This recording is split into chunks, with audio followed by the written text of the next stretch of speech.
Это один из самых таинственных подземных объектов бывшей Югославии. О нем практически нет доступной информации. Вау! Посмотрите! Вот это да! Даже сербские историки не знают о нем почти ничего. Пожалуй, это самый загадочный туннель в этом объекте. Считается, что строительство во время Второй мировой войны начали немцы. На момент их отступления объект не был достроен, но он недолго стоял пустующим. На смену немцам достраивать подземный объект пришла Югославская народная армия.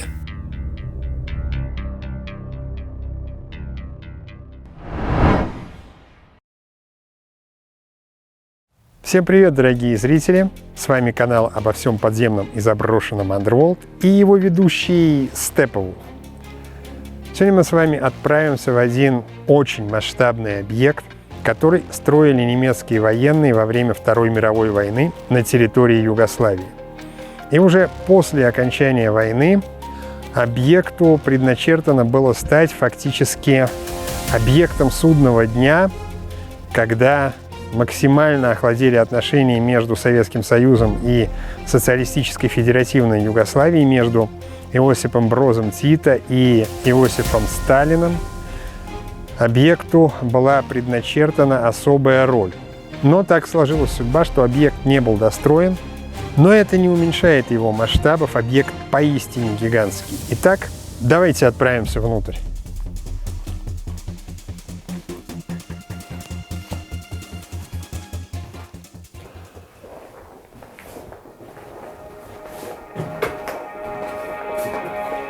Сразу как я сделал буквально несколько шагов внутрь, здесь ощущается прохлада, и я решил одеть заброды, потому что предполагаю, что этот объект частично может быть подтоплен, и чтобы не повторять ошибки предыдущих моих походов, я лучше уже решил сразу облачиться в заброды. Смотрите, здесь вход сделан стандартно, подковообразный вход, чтобы гасить взрывную волну и в случае завала одного из входов, чтобы можно было покинуть этот бункер через второй вход. Там вон целая колония летучих мышек летает. Вообще, конечно же, этот объект имеет не только один основной этот вход, но это мы с вами увидим чуть позже. А пока давайте полюбуемся мышками. Смотрите, их тут целая колония летает. Некоторые там наверху еще спят. Конечно, основательно мышек я потревожил. Ну а теперь давайте отправимся в сам объект. Правда, на секундочку еще прервусь. Масштабы, размеры вот этого входа, они вполне бы позволили мне заехать на машине сюда внутрь, если бы этот объект не был забутован. Но и здесь огромная выработка, которой начинается объект, и потом размер уже уменьшается.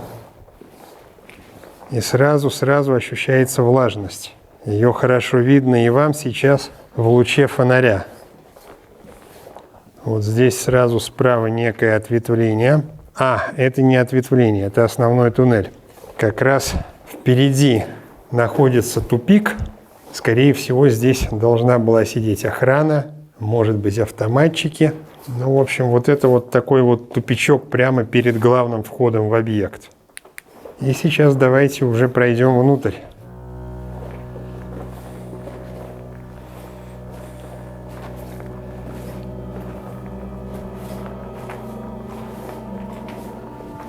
Здесь сама патерна поворачивает. Возможно, это было тоже сделано для гашения ударной волны.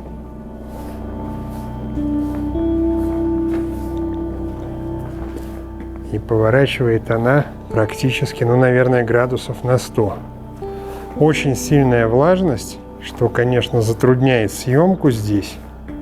И вот сразу видим первое ответвление. Там опять мышки.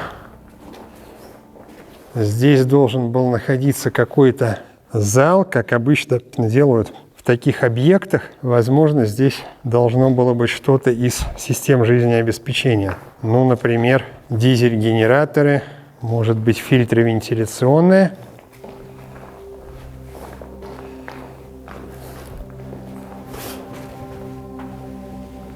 И вот здесь мы уже сразу видим, что объект здорово недостроен.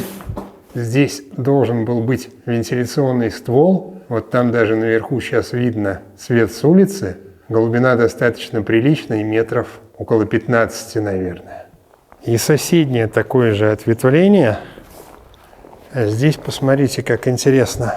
Вау! Сколько мышек! Здесь должен был быть наклонный ствол.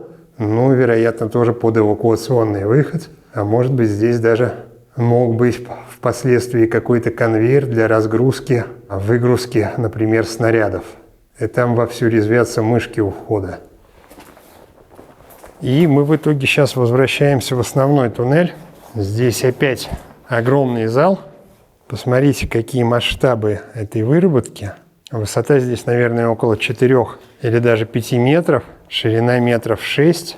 Я пока даже в луче дальнобойного фонаря не вижу размеров этого зала. Вот там начинает проглядываться дальняя стенка. Ну и здесь, как всегда, уже в постсоциалистические времена, как всегда в бывших бункерах, недостроенных каких-то выработках, пытались устраивать плантацию шампиньонов. Вы только представьте масштабы этого объекта, вот этого зала. Только сейчас стало видно задняя стена, дальняя от входа стена. Ну и здесь вот плантации этих шампиньонов были.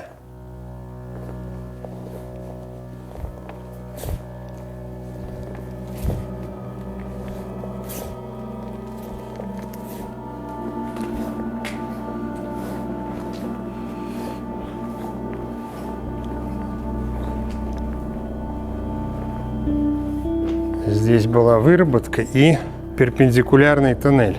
Тоже он уходит вглубь куда-то очень-очень далеко. А там, похоже, как раз был еще один выход. Вот я сейчас выключу фонарь, и там видно пятно, это свет с улицы. Давайте отправимся сейчас сначала туда, потому что там примерно понятны масштабы. И вот еще очень интересный момент. Здесь по левой стороне должна была быть дренажная канава. Здесь можно хорошо видеть, как отсыпан песочек. Видимо, как раз должны были бетонировать ровную дренажную канаву. И вот мы добрались до второго выхода. Здесь интересно, что выработка, которая идет к выходу, ну, штольня фактически, она дублируется.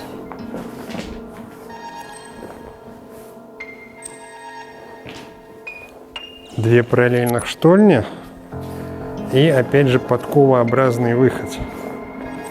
Здесь он практически полностью забутован,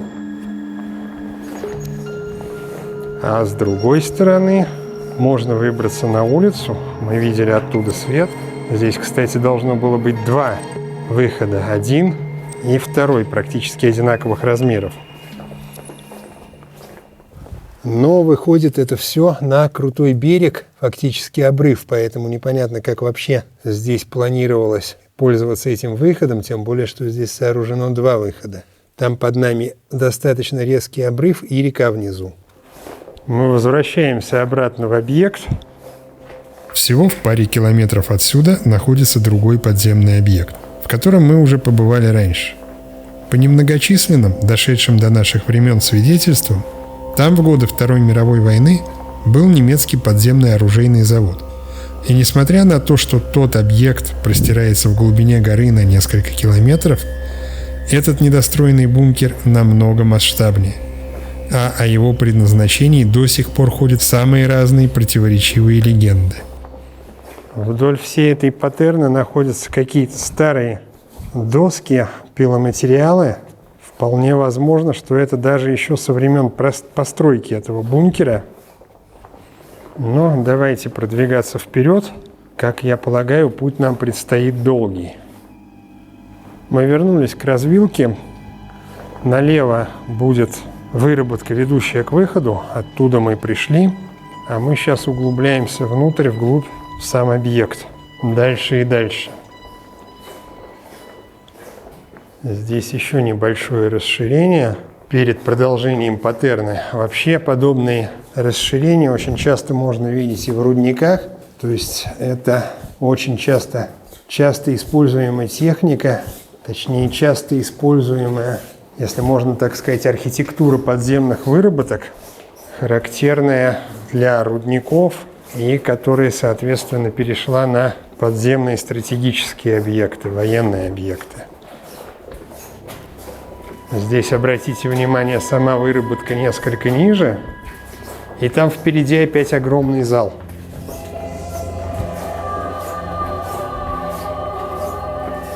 Кстати, хорошо подтопленный. Так что не зря я взял заброды. Оу! Оу! Оу! Эхо просто потрясающее. Ребят, настолько масштабный объект, я вообще не знаю, сколько надо света, чтобы его просветить. Посмотрите, какой красоты порода. Она перемежается, цветовая гамма от бордово-бурого до какого-то ржаво-желтого цвета. Не знаю, что это за порода, но смотрится очень красиво. Ну а мы отправляемся дальше вглубь по этой выработке, которая идет параллельно той, по которой мы сюда пришли. И вот смотрите, тут хорошо видно шпуры. Вот эти вот дырки в породе, это как раз называется шпуры. Эти отверстия просверливаются во время проходки выработок. Туда закладывается взрывчатка, и потом после взрыва порода обрушается, и получаются такие вот штреки, штольни, такие вот подземные выработки. Вау! Ребята, посмотрите. Вот это да. Смотрите, вот этот зал, он уже обделан. Да-да, именно обделан. Вот этот бетон, это называется обделка. То есть после проходки выработки обделывают различными материалами. Это может быть и бетон, который заливается, как здесь, по опалубке. Это могут быть и бетонные или чугунные тюбинги. А вот здесь осталось посередине, мы можем видеть, невыбранная порода. Это не то, что здесь, например, складывали породу для вывоза в пройденном пространстве, да?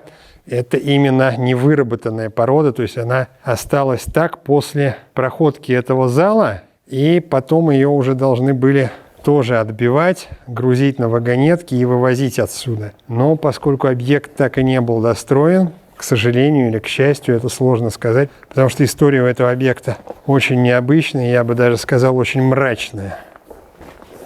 Итак, давайте отправимся вглубь по левому рукаву. Здесь мы можем видеть, слева уже сделана бетонная стенка. Здесь все полно вот этих вот мешков, в которых пытались выращивать или выращивали шампиньоны. Мне уж сложно сказать. И вот какие камушки откалываются сверху. Ну, а вот эту вот маленькую пирамидку уже сложили посетители. Немногочисленные посетители этого объекта, потому что, как я сказал, объект находится на значительном отдалении от населенных пунктов в горной местности. И, в принципе, доступ сюда достаточно затруднен. Вот здесь мы видим такой же горный массив, который остался после выработки этого зала большого. И посмотрите, туда вглубь уходит еще одна выработка. Так, ну обратно здесь мы возвращаться не будем, потому что это параллельная проходка, и логично, что мы выйдем в тот же зал с другой стороны. Давайте пройдем здесь. Благо на сей раз я предусмотрительно одел заброды. Здесь эхо становится совершенно другим.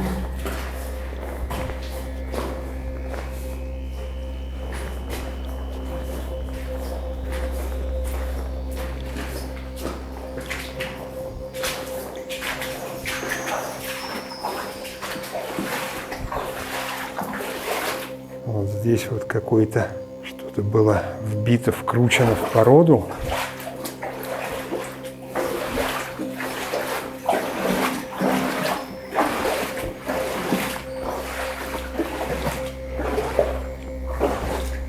И выработка уходит туда еще дальше, мы туда пройдем позже. А это мы вышли вот в тот как раз затопленный зал. Вот он, этот самый затопленный зал с красивейшими сталактитами. Он уходит туда вдаль, но мы с той стороны уже были. Поэтому сейчас скорее даже интересно пройти по вот этим выработкам, которые ведут вглубь горы.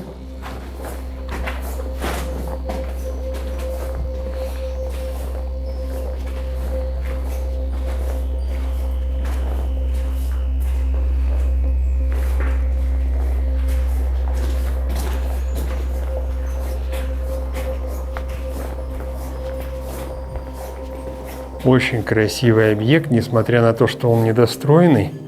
Кстати, вот еще смотрите, вот здесь остались шпалы. Естественно, такие объемы породы вывозить можно было только на вагонетках, на узкоколейке. И вот еще один зал. Давайте пройдем здесь. Ребят, здесь реально можно заблудиться. Ну и масштабы.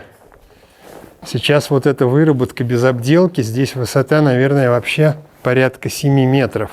Я думаю, что 6-7 метров здесь точно есть по высоте. Что интересно, несмотря на то, что мы прошли зал подзатопленный, влажность здесь значительно меньше. Вы это даже можете видеть сейчас в луче фонаря. То есть вот эта вот влага, которая при входе была, которая буквально столбом, можно было ее различить в луче фонаря, здесь она отсутствует.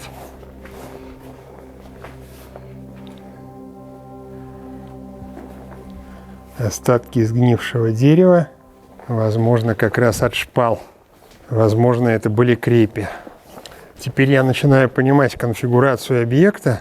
Здесь, по-моему, 3 таких вот огромных зала параллельных должно было быть, в которых, видимо, как раз и должен был находиться штаб. Должны были находиться рабочие помещения, рабочие кабинеты. Но у нас осталась еще штольня, которая ведет из центрального зала еще вдоль горы. То есть мы сейчас продвигаемся, вот эти штольни, штреки точнее, которые параллельно штольне, ведущей к выходу, они словно пронизывают гору вглубь.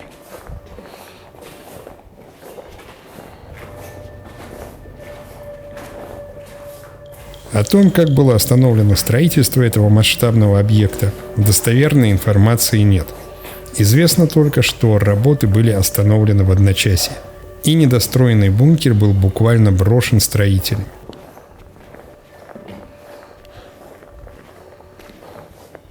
А вот эти залы, они напротив, параллельно горе. И вот тут тоже видно была узкоколейка, смотрите, прямо здесь даже как бы небольшая насыпь сохранилась, она не затоплена. И шпалы. Естественно, все железо, все рельсы, все отсюда уже потягали, что можно было вынести. А вот еще какой-то зал. И интересно, здесь сделано углубление, возможно, под какие-то агрегаты. Посмотрите, насколько прозрачная вода. Она идеально прозрачная. Конечно, когда я сейчас пойду, я подниму эту муть, глину, но сейчас вода просто идеально прозрачная. Ну что же, пришло время еще немножко прогуляться по затопленной части. Вот, кстати, еще один абсолютно аналогичный зал небольшого размера, тоже с углублением при входе. И вода прям зеленовато-голубоватая, не знаю, бирюзовая.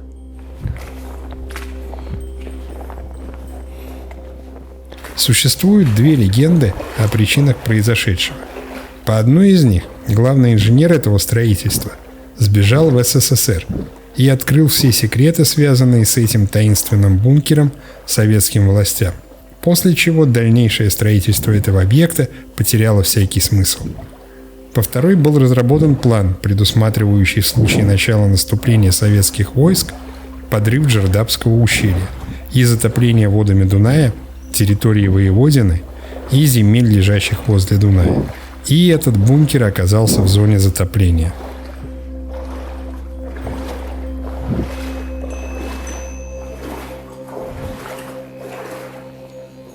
И теперь мы отправляемся в тот самый затопленный туннель, который я бы никак не прошел бы без заброда. Пускай тут даже небольшой кусочек затоплен, но затоплен он хорошо, местами по колено.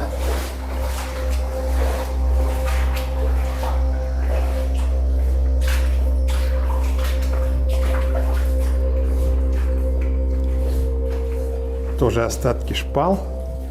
Пожалуй, это самый загадочный туннель в этом объекте, потому что там структура уже понятна, а вот куда ведет эта выработка, пока даже сложно предположить.